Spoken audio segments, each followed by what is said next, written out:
तेलंगाना के नागर कुरनूल में हुए टनल हादसे की खबर जैसे ही झारखंड पहुंची, कई घरों में चिंता की लकीरें खींच गई। गुमला के 4 श्रमिकों समेत कई मजदूर सुरंग में फंसे हैं। सीएम हेमंत सोरेन ने तुरंत हालात पर नजर डालते हुए राज्य प्रवासी नियंत्रण कक्ष को हर संभव मदद का निर्देश दिया। गुमला के पालकोट, घाघरा, रायटी और गुमला प्रखंड के कुछ मजदूर रोजी रोटी के लिए सालों पहले तेलंगाना गए थे। अब जब उनकी सलामती की खबर नहीं तो उनके घरों में दुआएं मांगी जा रही है। परिजन बेचैन है, किसी को चैन नहीं। सुरंग के अंदर क्या हालात है ये अब तक स्पष्ट नहीं हो पाया है। एनडीआरएफ की टीम लगातार प्रयास कर रही है, लेकिन श्रमिकों से संपर्क अब तक संभव नहीं हुआ। गुमला प्रशासन लगातार परिजनों को जानकारी दे रहा है और धैर्य बनाए रखने की अपील कर रहा है। श्रमिकों के परिवार अब बस एक ही आस लगाए बैठे हैं कि उनका अपना सही सलामत घर लौट आए।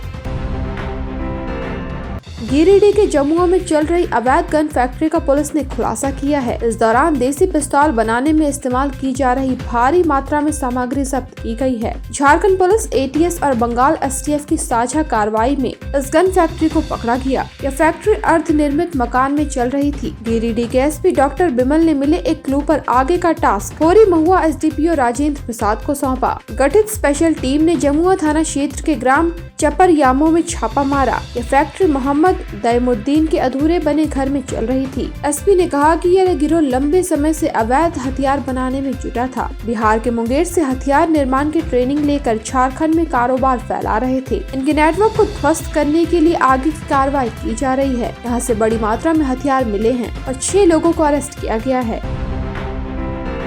पीएम नरेंद्र मोदी ने छतरपुर स्थित बागेश्वर धाम पहुंचकर भगवान हनुमान जी की पूजा अर्चना की और Balaji cancer institute and research centre का डिजिटल शिलान्यास किया। इस मौके पर मध्य प्रदेश के सीएम मोहन यादव भी मौजूद रहे। बागेश्वर धाम के आचार्य धीरेन्द्र कृष्ण शास्त्री ने इस अत्याधुनिक कैंसर अस्पताल के निर्माण की जिम्मेदारी ली है। उन्होंने इस अवसर पर पीएम मोदी को बालाजी की प्रतिमा भेंट की और बताया कि अस्पताल आने वाले 2-3 सालों में पूरा हो जाएगा। आचार्य धीरेन्द्र शास्त्री ने घोषणा करते हुए कहा कि अस्पताल में एक विशेष वार्ड का नाम प्रधानमंत्री नरेंद्र मोदी जी की दिवंगत मां हीराबा के नाम पर रखा जाएगा।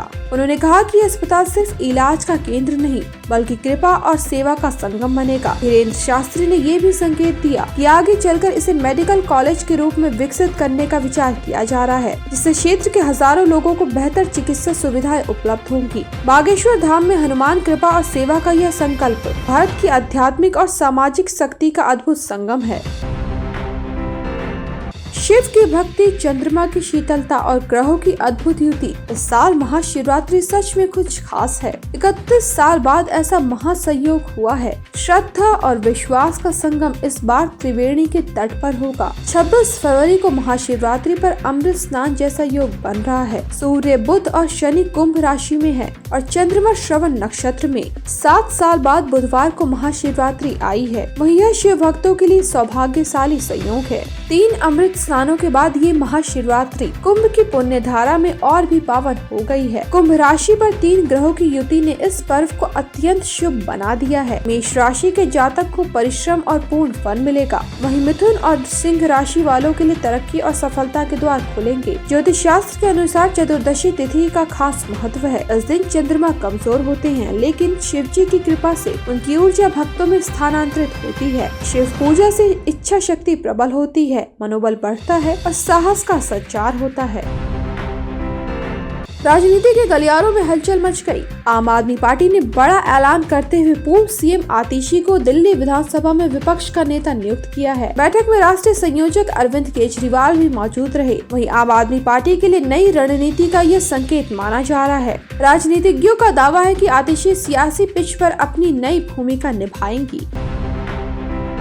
मुजफ्फरपुर के औराई प्रखंड में 100 साल पुराना पुल ताश के पत्तों की तरह ढह गया। हादसा गहरा हथौड़ी अमनौर औराई सड़क मार्ग पर हुआ। इस इलाके का आवागमन पूरी तरह से ठप हो गया। पुल गिरने से पहले वहां से एक बस गुजरी थी, इससे बड़ा हादसा टल गया, लेकिन इस घटना ने स्थानीय लोगों की नाराजगी को भड़का दिया। ग्रामीणों का कहना है कि पुल की हालत पहले से खराब थी। 1.5 साल पहले सड़क की मरम्मत कराई गई थी, लेकिन तब पुल की फिटनेस जांचना जरूरी नहीं समझा गया। लोकसभा चुनाव के दौरान भी इसी पुल के पास एक ट्रक गिरा था। जो इस पुल की जर्जर हालत का संकेत था। बावजूद इसके प्रशासन और अभियंताओं ने कोई ठोस कदम नहीं उठाया। पुल गिरने के बाद स्थानीय लोगों का जनाक्रोश उबाल पर आ गया। अब 1.5 लाख से अधिक आबादी को शहर जाने के लिए 7 किलोमीटर का अतिरिक्त सफर तय करना होगा। इसमें पैदल चलने का विकल्प भी सीमित है। लोगों ने प्रशासन से जल्द नया पुल बनाने की मांग की ताकि परेशानी कम हो सके।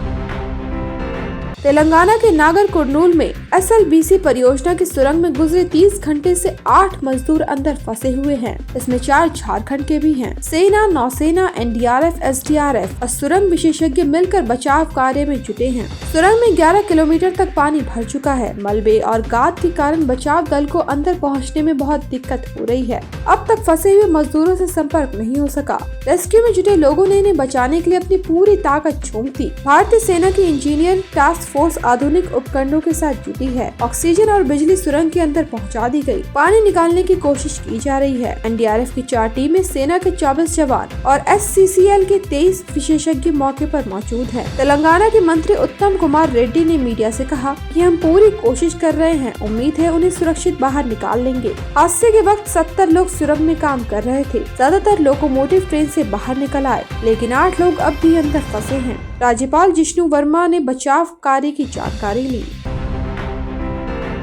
भारत पाकिस्तान के क्रिकेट मैच का रोमांच अपने चरम पर है। चैंपियंस ट्रॉफी 2025 के इस हाई वोल्टेज मुकाबले में स्टेडियम और स्टूडियो में सितारों की धूम मची हुई है। मेगा स्टार चिरंजीवी ने खुद को इस ऐतिहासिक टकराव का हिस्सा बनाया और भारतीय टीम का हौसला बढ़ाने स्टेडियम पहुंच गए। ब्लैक आउटफिट में उनका जबरदस्त अंदाज फैंस को खूब पसंद आया। सोनम कपूर भी अपने पति आनंद आहूजा के साथ इस मैच का लुत्फ उठाती दिख रही थी। उन्होंने अपने इंस्टा स्टोरी पर इसकी झलक साझा की, जहाँ वे आनंद के साथ मुस्कुराती हुई नजर आ रही हैं। सनी देओल और महेंद्र सिंह धोनी ने भी इस मुकाबले को देखने का कोई मौका नहीं छोड़ा। हालांकि वे इसे जियो हॉटस्टार स्टूडियो से देख रहे हैं। दिलचस्प बात यह है कि सनी देओल ने इस मौके पर अपनी नई फिल्म जाट का प्रमोशन भी कर दिया। अवनीत कौर और उर्वशी रौतेला भी इस महाक्रिकेट संग्राम को देखने के लिए पहुंची है। सोशल मीडिया पर उनकी तस्वीरें तेजी से वायरल हो रही है।